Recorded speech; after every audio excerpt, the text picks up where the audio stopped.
Japanese pilots mocked radar as Western magic. Then it tracked them all the way to their carriers. The confidence before the storm. Japan's faith in the old way. June 19th, 1944. Dawn over the Philippine Sea. The horizon is a thin red line, smeared across the sky like fresh paint. Aboard the carrier Shokaku, engines roar to life. Nakajima B-6N Tenzan torpedo bombers warming for launch, their propellers whipping salt air into a silver mist. Lieutenant Kenji Sakamura wipes sweat from his brow, though the morning air is cool. He tightens the chin strap beneath his leather flight helmet, then laughs with the crewman beside him. "American radar," he mutters in Japanese, grinning. "Western magic, nothing more." His comrades echo his confidence. For years, naval training had told them the same story. Technology would never replace eyes, instincts, and the old warrior spirit of Japan's aviators. The Zero had once ruled the Pacific, unmatched in agility, turning American planes into falling stars over Wake, over the Java Sea, over the Solomons. And here, aboard the Shokaku, they still believe it. The flight deck officers raise their paddles. Engines bellow, planes inch forward, wings shimmering in the rising light. What Sakamura doesn't know, what none of them know, is that 200 miles away, aboard the USS Enterprise, men sit in a dark room surrounded by humming machinery. Spinning dishes sweep the sky. Oscilloscopes flash electric green. The Allied fleet already sees him, long before he ever leaves the carrier deck. Radar has found him. He just doesn't know it yet. The Imperial Navy had long dismissed Western electronics as unreliable in the heat and chaos of battle. Radar? A curiosity. Something for academics. Something for navies that lack the courage to close distance and fight up close, man to man, wingtips splintering in the wind.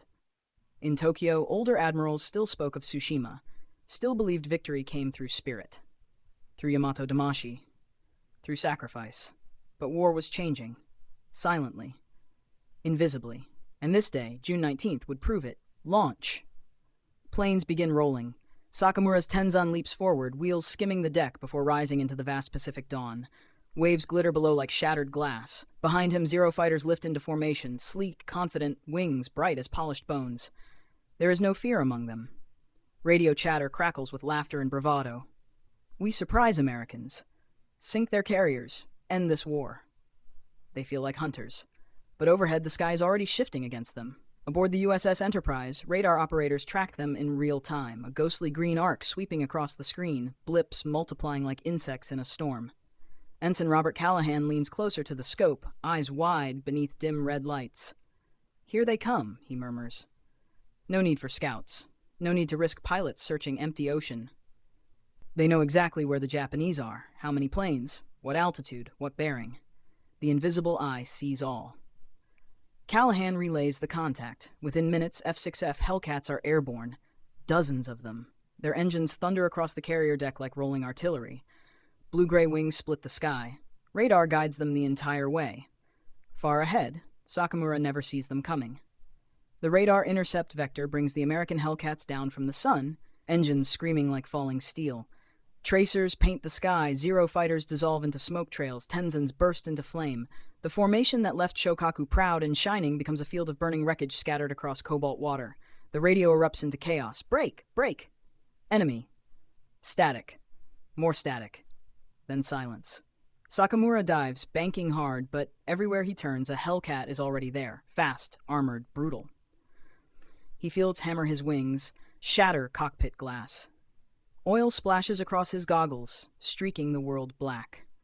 The old doctrine, the faith in skill alone, cannot save him. He sees one of his wingmen fall, spiraling like a dead bird. Another erupts into a fireball that rolls across the sea like a sun exploding. Sakamura grips the controls with blood-slick hands, heart pounding like a war drum.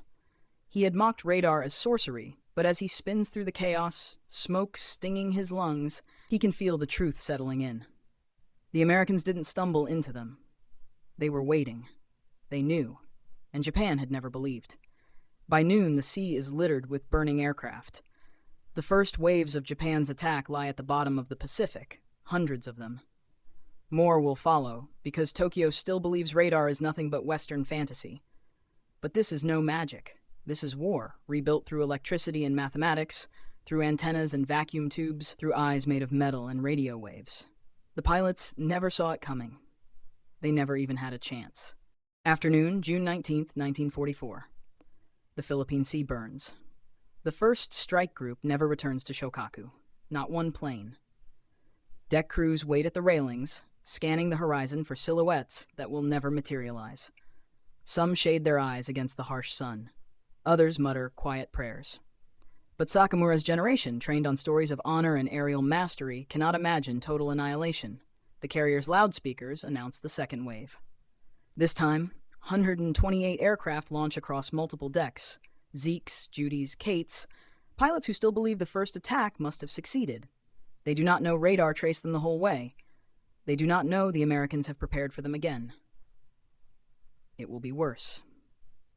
Aboard the USS Yorktown, Lieutenant Commander Jim Dufek stands over a plotting table, cigarette glowing in the dim Combat Information Center. A radar technician calls out. New contact, bearing 073, high altitude, large group. Dufek taps ash onto the metal floor, voice level. Send the Hellcats.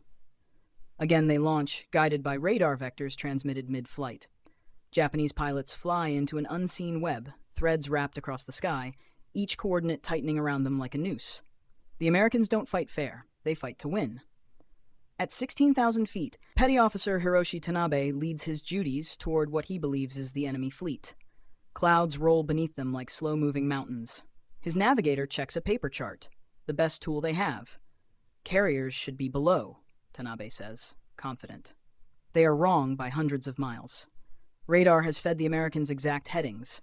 The Japanese, unaware their own position has been tracked since takeoff, search empty ocean, blind. Minutes later, the sky opens with gunfire. Hellcats drop from altitude like steel angels of death, 8 guns blazing at 800 rounds per minute. Tanabe sees only shadows, then sparks ripping across his fuselage. He banks hard, but the American fighter sticks to his tail like a wolf locked on prey. The radio fills with terror. I can't shake him. They're everywhere. They're waiting for us. Static. Another wave disappears.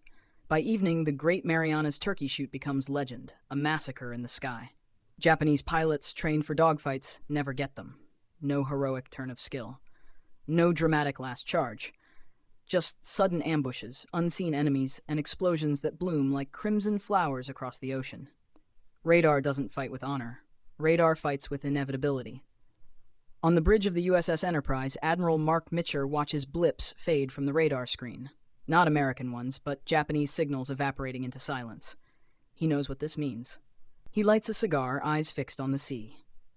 Gentlemen, he says quietly, we have just broken the back of their air arm. No cheers, no celebration. Just the low hum of machines, the map dotted with defeat from a nation that never believed in invisible weapons. And aboard Shokaku, night falls heavy. Deck crew try to calculate losses. They stop counting at 300.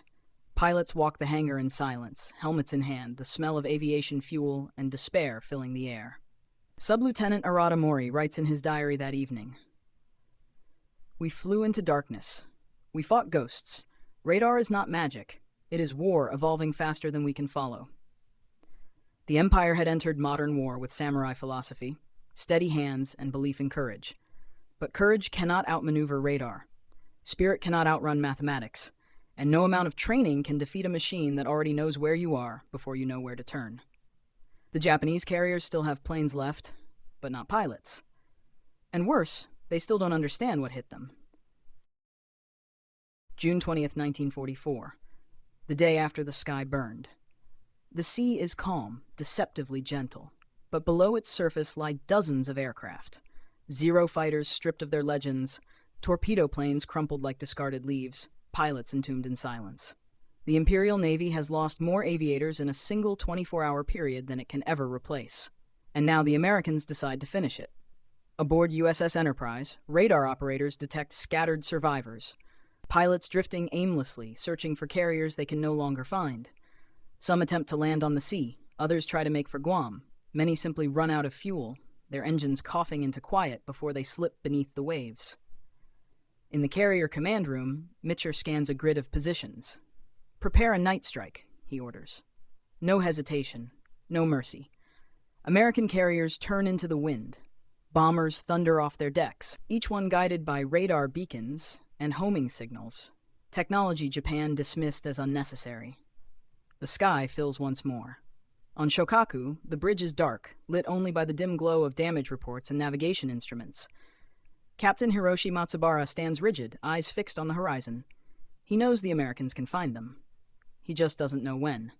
Below deck, Sakamura, alive by luck rather than power, sits with his flight suit half unzipped, chest rising and falling as if he's run from fire. He has flown only once in this battle. He has lived through something no training had prepared him for. The pilots file into briefing rooms. Silence follows them. A commander addresses them with a trembling voice. "We were found before we saw them. Radar guides their fighters. We never stood a chance." The words hang in the stale air like smoke. Samurai mindset meets industrial warfare. Invisible energy meets flesh. Belief meets reality. The pilots lower their heads, not in shame, but in recognition. The Pacific has turned into a battlefield they no longer understand. Night falls, the ocean a black void stretching into infinity. A sudden flash on the horizon, then another. American bombers descend like shadows, their radars locked onto carrier signatures bouncing across the waves. Anti-aircraft guns roar, tracer fire slicing brilliant orange arcs into the sky. The Japanese fleet trembles under impact, bombs punching through steel decks, tearing through fuel lines. On the Hio, a single armor-piercing bomb triggers catastrophic fires. Flames consume the hangar deck. Munitions detonate. 4 hours later, she sinks beneath the waves. Shokaku tries to turn away. Too late. A torpedo strike shudders through her hull, then another. Water floods compartments. Her bow dips, steel groans like a dying animal. Men sprint across tilting decks. Sakamura grips the rail, wind whipping across his face. Below him, the glowing water churns, a black mirror reflecting the burning sky. For the first time, he does not feel invincible. He feels hunted. He feels seen. He watches as the ship he has served begins to die, swallowed by seawater that boils with oil and flame. Radar had pointed to them like an accusing finger. This was not magic. This was technology Japan had ignored, and it has come to collect its debt. By dawn, the Philippine Sea is changed forever. The Empire's elite air wings, veterans of Pearl Harbor, Coral Sea, Indian Ocean raids, have been obliterated. Radar-guided Hellcats rule the skies, American carriers roam unchallenged, and Japan's once-feared naval air power is reduced to ghosts. Sakamura writes one final line in his flight log, handshaking. "We thought courage was enough. It was not." The war is far from over, but after the Marianas, Japan will never again control the air. Radar has rewritten the battlefield, and those who mocked it are gone.